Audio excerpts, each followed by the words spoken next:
जो बलपूर्वक मन का हरण करने वाली इंद्रियां है, उन सबको वश में करके अर्थात सजगता पूर्वक उनको कभी भी विषयों में विचलित न होने देकर सवै मेरे प्राण हो जाएं। तात्पर्य यह हुआ कि जब साधक इंद्रियों को वश में करता है, तब उसमें अपने बल का अभिमान रहता है कि मैंने इंद्रियों को अपने वश में किया है।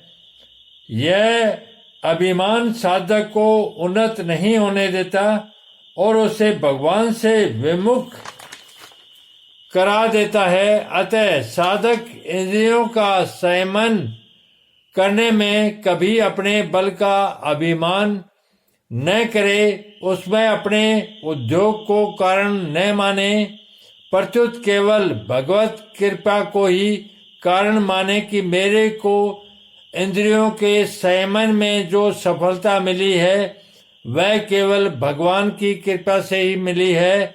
इस प्रकार केवल भगवान के परायण होने से ही उसका साधन सिद्ध हो जाता है। यहाँ मत पर कहने का तात्पर्य है कि मानव शरीर का मिलना, साधन में रुचि होना, साधन में लगना, साधन का सिद्ध होना, ये सभी भगवान की कृपा पर ही निर्भर है। परंतु अभिमान के कारण मनुष्य इस तरफ ध्यान कम जाता है। कर्म योगी में तो कर्म करने की प्रधानता रहती है और उसमें वह अपना ही पुरुषार्थ मानता रहता है। अतः भगवान विशेष कृपा करके कर्म योगी साधक के लिए भी अपने प्राण होने की बात कह रहे हैं। भगवान के प्राण होने का तात्पर्य है कि केवल भगवान में ही महत्व बुद्धि हो कि भगवान ही मेरे हैं और मैं भगवान का हूँ। संसार मेरा नहीं है और मैं संसार का नहीं हूँ, कारण कि भगवान ही हरदम मेरे साथ रहते हैं, संसार मेरे साथ रहता ही नहीं। इस प्रकार साधक का मैंपन केवल भगवान में ही लगा रहे।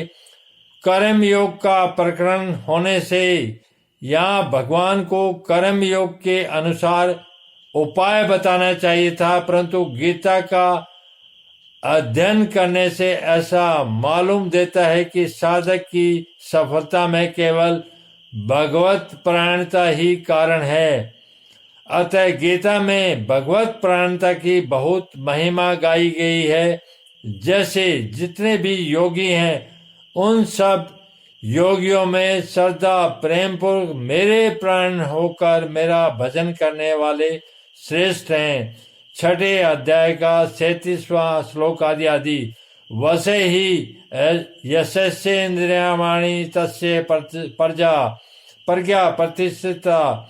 पहले 59वें श्लोक में भगवान ने यह कहा कि इंद्रियों का विषयों में संबंध विच्छेद होने पर भी स्थित प्रज्ञता नहीं होती है। इस श्लोक में कहते हैं कि जिसकी इंद्रियां वश में है वह स्थित प्रज्ञ है। इसका तात्पर्य यह है कि वहां दूसरे अध्याय के 59वें श्लोक में इंद्रियों का विषयों से संबंध विशेष होने पर भी भीतर में रस बुद्धि पड़ी है। अतः इंद्रियां वश में नहीं है, परंतु यहाँ स्थित प्रज्ञ पुरुष की इंद्रियां वश में है और उसकी रस बुद्धि निवृत्त हो गई है। इसलिए यह नियम नहीं है कि इंद्रियों का विषयों से संबंध विच्छेद होने पर वह स्थित प्रज्ञ हो ही जाएगा, क्योंकि उसमें रस बुद्धि रह सकती है। परंतु यह नियम है, स्थित प्रज्ञ होने से इंद्रियां वश में हो ही जाएगी।